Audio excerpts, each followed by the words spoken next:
Hi there, Sharon Horne-Ellstrom here. Welcome to Supersize Your Business.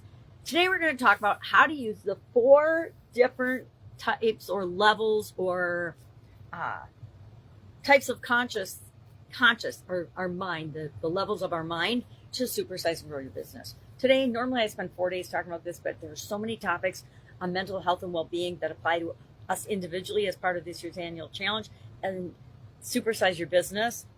I'm just going to spend 2 days on it. So we're going to talk about the conscious mind today and the unconscious mind today, and what it is, why it matters, and how we can use it to supersize and grow our businesses fast, right? Because the more we are aware and the more we merge together all 4 levels of consciousness individually and together as a collective for our organization, the better decisions we make, the faster and more efficient and effective we are, which gives us a competitive advantage. It causes us to see opportunities that we wouldn't otherwise even notice or see because other stuff going on in the world that's getting our attention. So, conscious mind. Let's talk about that first. I want my handy dandy graphic. Conscious mind, this was a shocker when I first heard this, and I always thought it was so objective and so analytical, and being an engineer by training and always super curious, I always looked for the facts and figures and the scientific way to do things. So I believed that that human beings spent a whole lot of their time and energy being actually conscious, present in the situation. And then I found this statistic that we spend 10% of our time in our conscious mind, and everything else, 90% of what goes on with us in our brains, in our thinking, in our analytical behavior, etc., it happens at a subconscious, unconscious, or superconscious level. We're going to talk about each of these areas and why it's important. And then we're going to talk about our unconscious. The unconscious to me is the sleeping part of our consciousness that is on, and it's really not sleeping. It's doing all the things and running all the operations and systems and things that we need to have running for us without us having to consciously think of them.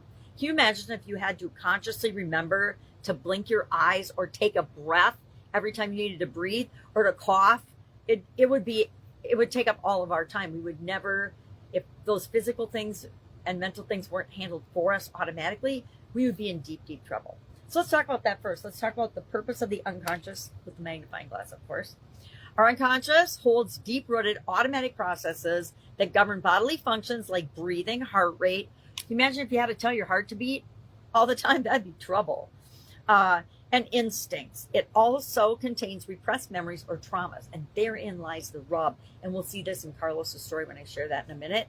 But why does it matter? Because unprocessed traumas or suppressed emotions or memories, unconscious things can affect our mind, our mood, our behaviors, our mental health, even sometimes they can increase and they often show up as anxiety, phobias, and depression. Remember, we're not born with phobias or fears of anything. We're born with, actually, that's not true. I think we're born afraid of falling and loud noises. Everything else, we learn along the way.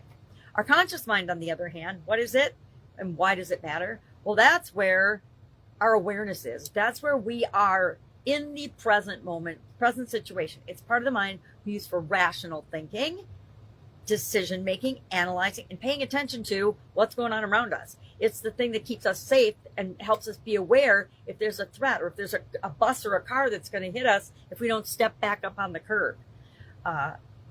Examples of and why does that matter? Well, it helps us to navigate daily life, right? It helps us to simply exist and be present in our lives. It helps us to navigate and make decisions, make choices, respond to stimuli, stimuli response. We can only do that in the present moment, and focus on tasks. We can only make decisions and choices and take action in the present moment. So we need to be conscious for that, right? Now, let's look at Carlos's story and see how these things interact and play together, even if we are often unaware of them. Carlos is a corporate professional. He's smart, he's efficient, he's excellent at his job, which are all conscious activities, right? But he experiences chronic anxiety. Doesn't know, but he's chronically anxious and sometimes depressed. Well, he went to therapy because he wanted to figure out what was going on. Because normally he felt great and his life was clicking along, but all of a sudden he'd get these bouts of depression or bouts of anxiety for no apparent reason. And he came to find out that as a child he was bullied, and he was not consciously aware of it at all, not even at a subconscious level. He had buried it so deeply he was not even aware of it, but he'd get these feelings of anxiety or depression. And as he heals, he's integrating meditation and journaling and other awareness things that help him find peace, improve relationships, and he's even begun mentoring other folks at his business, which is a huge move forward for him that will help him in his business and his career going forward. So that's just one example. So what are we going to do with this today? I want you to notice, or try to notice, or actually just think about and be grateful for all of the things that your unconscious mind does for you. I like to just think, oh my goodness, thank goodness I don't have to think for my heart to beat or for me to breathe. And I have a little insurance box for mine, but I'm glad I don't have to even worry about it or think about it or consider it anymore. I'm also very grateful that I can choose to be in the present moment so I can make better decisions, so I can learn, so I can experience things that I would otherwise miss. I remember when I was raising my kids and they were younger, I would get them busy doing something so I could be busy doing the other things that I had to do. And I feel, looking back, that I wasn't present enough for them and that I missed out on a lot of the experiences that we could have shared together. Doing things, playing, coloring, things like that. I never really did that much with the kids because I always had so many other things I had to do while they were doing that, which kept them busy so I could do all the other things. But I do think we miss out on that by not being present. So share your thoughts on the unconscious level of your mind and the conscious level of your mind. What have you thought? What do you think about that, right? So we can learn from one another.